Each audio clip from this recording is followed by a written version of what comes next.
Acest video te poate salva de o droaie de probleme și o să-ți ofer și niște tipsuri prin care poți să ajungi să ai cea mai tare viață sexuală posibilă.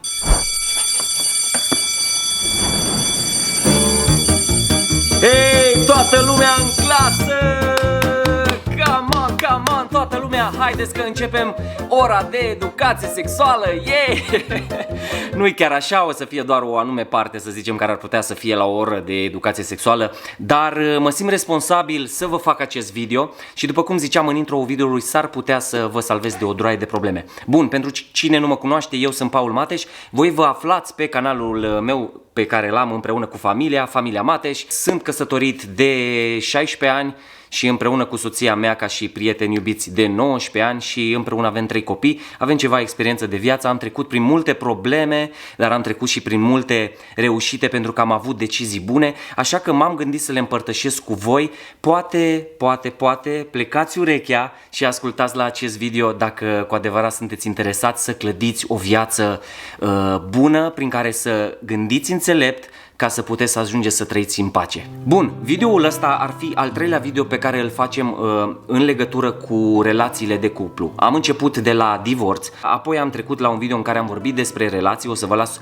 linkurile în descriere să-l descoperiți pe amândouă, și pentru că am văzut că am primit foarte multe întrebări legate de sex, pentru că sunteți foarte curioși și este normal, foarte mulți adolescenți și tinerii adulți ne urmăresc, așa că m-am gândit să dedic un video întreg doar acestui subiect, și anume sexualitatea și când ești pregătit ca să îți începi viața sexuală și când ar trebui să aibă loc relația intimă între două persoane. Bun, în videoul anterior pe care v-am zis că vi l-am lăsat și în descriere să-l vedeți pe tot, vă spuneam de niște principii prin care noi trebuie să intrăm în relație și mi-am luat aici un caiet și vreau să vă desenez, să vă repet încă o dată. Bun, hai să discutăm despre cum ar trebui cineva să ajungă să aibă relații intime. Bun, vreau să repet încă o dată. Eu cred că relațiile intime își au locul doar în cadrul căsătoriei. Dar stai, nu închide videoul. Înțeleg că poate la momentul ăsta nu îți sună interesant și cumva nu susține modul în care tu îți dorești să stea lucrurile, da? Dar stai puțin, nu închide videoul chiar acum, măcar nu acum, da? Bun, lasă-mă să îți argumentez de ce îți spun ceea ce urmează să îți spun, și anume că relațiile intime își au locul doar în cadrul căsătoriei, căsniciei, după căsătorie. Eu cred că există un mod prin care noi trebuie să ajungem la sex, o să ți-l zic și apoi o să-ți argumentez de ce trebuie să fie în felul ăsta. Prima dată noi ar trebui să clădim o relație cu cineva, iar acea relație va trebui să înceapă abia când noi începem să avem o relație cu Dumnezeu și să găsim o persoană care are aceleași principii ca și noi, adică este căutătoare de Dumnezeu. Bun, următorul nivel ar trebui când ar trebui să mergem către sex, da, ar trebui să fie prietenia. Nu trecem niciodată la sex până nu trecem printr-o relație de prietenie cu acea persoană. Nu grăbim lucrurile să ajungem să ne împărtășim emoțiile sau să facem sex, ci trebuie să rămânem în prietenie pentru o perioadă ca să putem să fim siguri că acea persoană este persoana cu care noi am putea să ajungem să ne și căsătorim și să avem o relație de viață, da? Până la adânci bătrâneți. Bun. Următorul nivel, după ce prietenia este consolidată, după ce tu ești sigur că persoana cu care tu deja începi să te placi va fi soția ta, o să începi să îți împărtășești emoțiile mai mult acum și mult mai deep decât ai făcut-o până acum. Până la sex este căsătoria. Aici zicem la bariera asta, aici spunem noi căsătorie, scriem așa frumos, nu că vă place cum scriu sau mă laud singur. În punctul ăsta, de la etapa asta verde spre roz, o să trecem doar dacă ne asumăm acea relație, da? Și scriu eu aici asumare. Bun, long story short, ar trebui prima dată să clădim pe fundația credinței, credința în Dumnezeu. Și când zic Dumnezeu, tot timpul mă refer la Iisus Hristos, nu mă refer la alte idei despre Dumnezei, ci mă refer la Iisus Hristos. Apoi intrăm într-o relație de prietenie, apoi ne împărtășim emoțiile după ce ne asumăm, iar după ce ne căsătorim, intrăm într-o relație intimă. Bun, ceea ce vă spun eu acum este crazy. Și o să zici: bă, ești un demodat. Bă, ești așa. Nu că nu mi-ați fi zis unii dintre voi, mi-a zis, dar nu mă deranjează pentru că știu că ceea ce spun eu aici nu este înțelepciunea mea. Nu Paul Mateș a venit el și a zis, bă, uite, așa se fac lucrurile, ci este înțelepciunea lui Dumnezeu. El a creat omul să funcționeze perfect în imaginea lui, că el ne-a creat în imaginea lui, da? În felul acesta.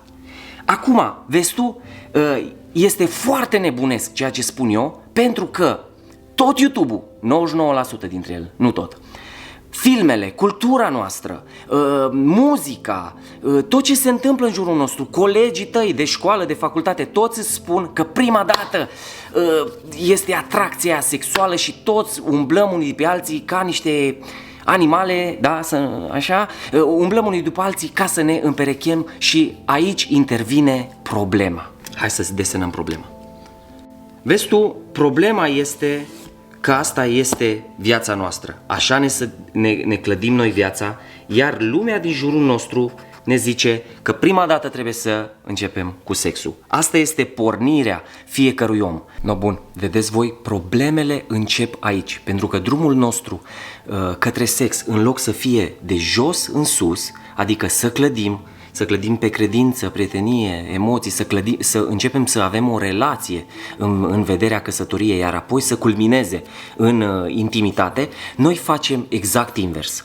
Păi eu asta vreau, mă, eu nu vreau relație, eu nu vreau astea, eu nu vreau să mi-asum responsabilitate, eu doar vreau să mă simt bine și vreau să fac sex, atâta. Tu spui asta, numai știi care-i treaba? Relațiile intime și orice este legat de sex, da, nu își au locul în afara căsătoriei. Asta este o lege pe care Dumnezeu a dat-o, a lăsat-o omului în care el să funcționeze. Oricât am vrea noi, nu există altă posibilitate prin care omul să fie mai sigur, mai safe, mai păzit emoțional, mai păzit de probleme decât în cadrul căsniciei. Și acum din nou o să zic, nu închide video-ul, ci o să zic, lasă-mă în continuare să-ți mai argumentez de ce este așa. Vedeți voi, omul a fost creat ca să funcționeze într-un anume fel.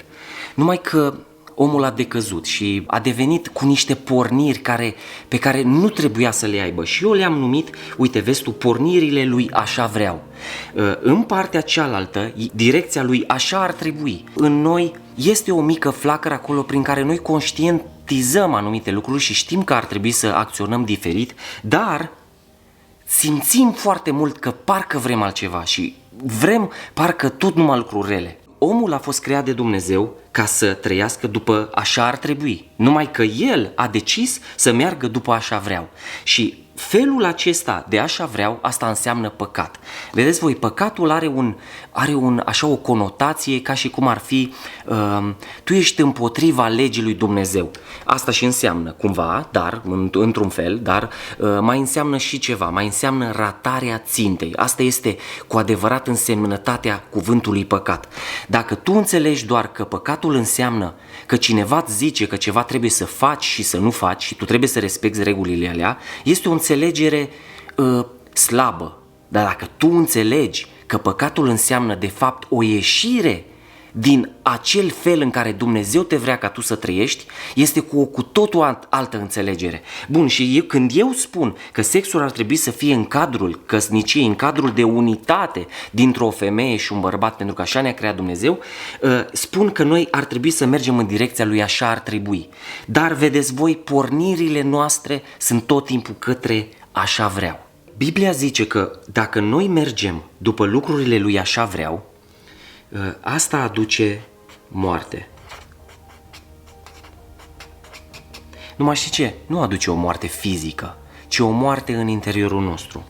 Pe când, dacă umblăm după lumea lui așa ar trebui, asta va aduce viață și pace. Vedeți voi? Aceste două moduri prin care noi putem să ne clădim viața, să o luăm în direcția așa vreau sau să o luăm în direcția lui așa ar trebui, sunt definitorii.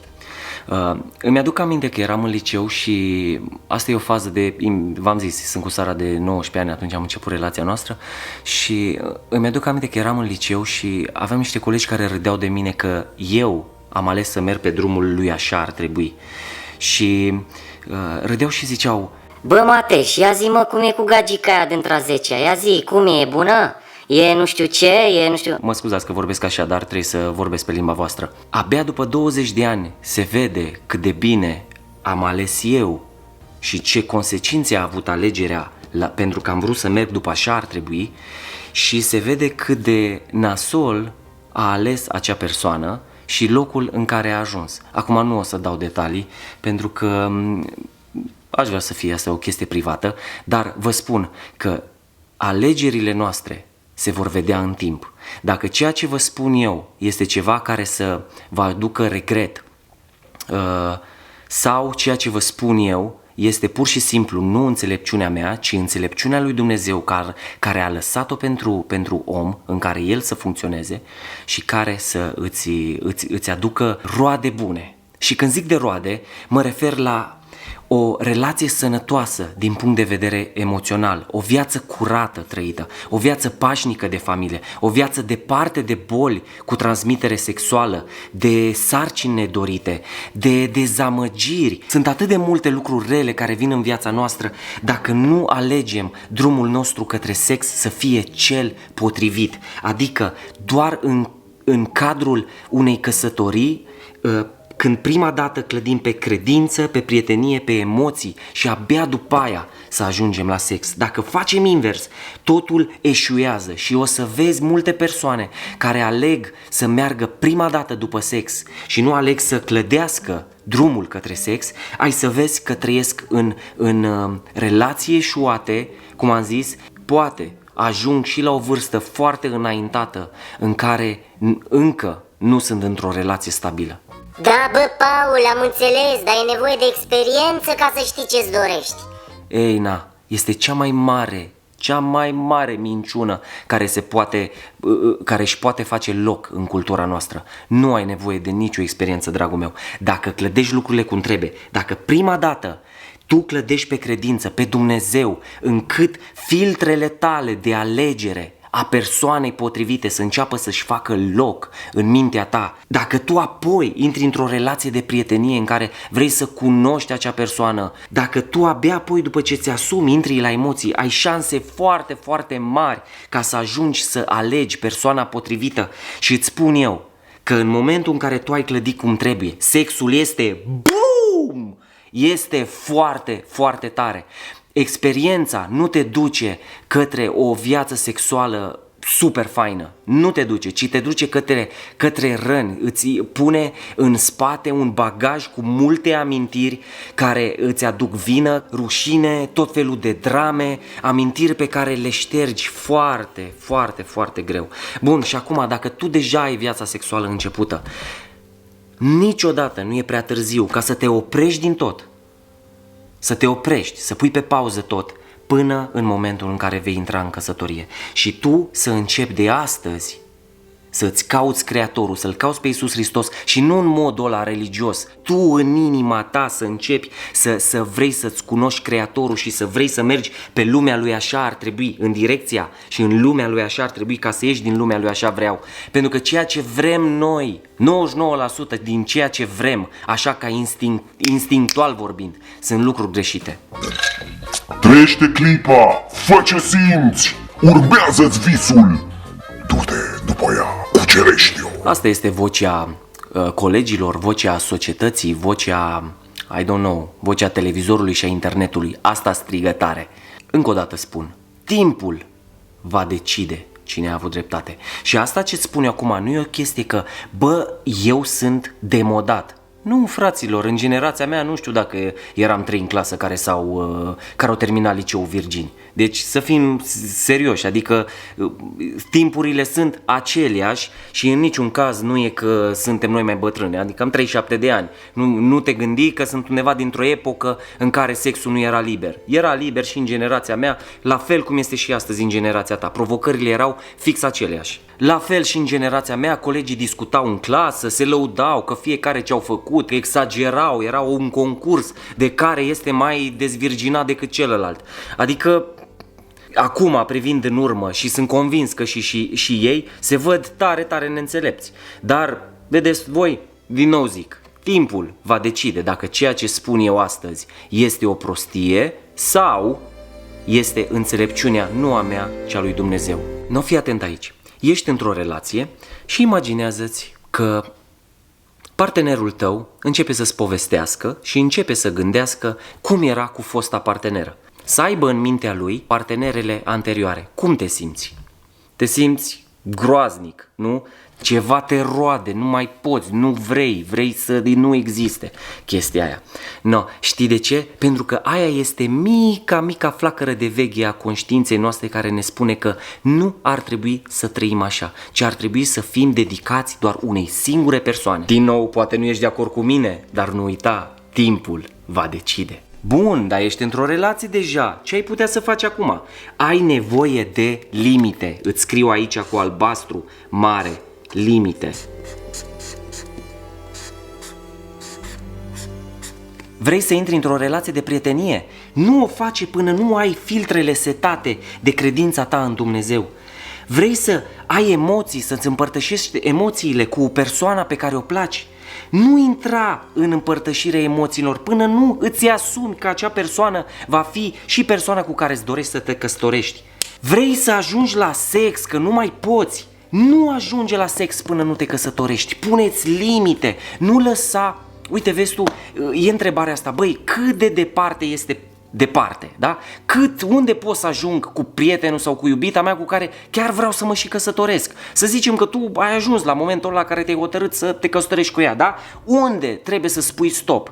Știi ce? Imaginează-ți următorul scenariu. Ești tu cu ea undeva acasă, stați și vă uitați la un film, este seară, sunteți numai voi doi și voi nu vreți să vă păstrați curați totuși, că ați văzut acest video și ziceți, da mă, vreau să fiu curat până la căsătorie. Imediat poți să aluneci acolo, tâc, și uite așa te-ai trezit, intrat deja într-o relație intimă. Nu este înțelept. Apoi apare regretul, apare vina, pentru că deja conștiința ta este total schimbată în tine, dacă ești și vrei să alegi pe drumul ăsta. Eu îți spun un lucru, nu vei regreta niciodată că te-ai păstrat până la căsătorie și îți spun că ăsta va fi lucru care te va ajuta să ții relația intimă, relația sexuală și în căsnicie apoi pe viitor, ca să nu depășească granițele ei și asta îți va aduce o viață total împlinită și trăită în pace. Ar mai fi foarte multe lucruri de spus, eu aș încuraja pe cei care au ales bine sau care regretă că au ales prost și acum și-au dat seama de cum ar fi trebuit să trăiască și au ales să meargă în lumea lui așa ar trebui, să lase un comentariu de încurajare pentru voi cei care ați ajuns până la finalul videoului și nu sunteți de acord cu mine. Iar cei care sunteți în dubii, așa, nu știți dacă am zis bine sau nu, vă invit să-mi scrieți pe Instagram, vă promit confidențialitatea mea și o să încerc să vă ajut pe cât pot, cu un mesaj vocal, cu un text, cu ceva, cu mare drag. Ne vedem curând la un nou vlog și îți mulțumesc că te-ai uitat până la final. Ar mai fi fost multe lucruri de zis, dar poate cu altă ocazie. Pa!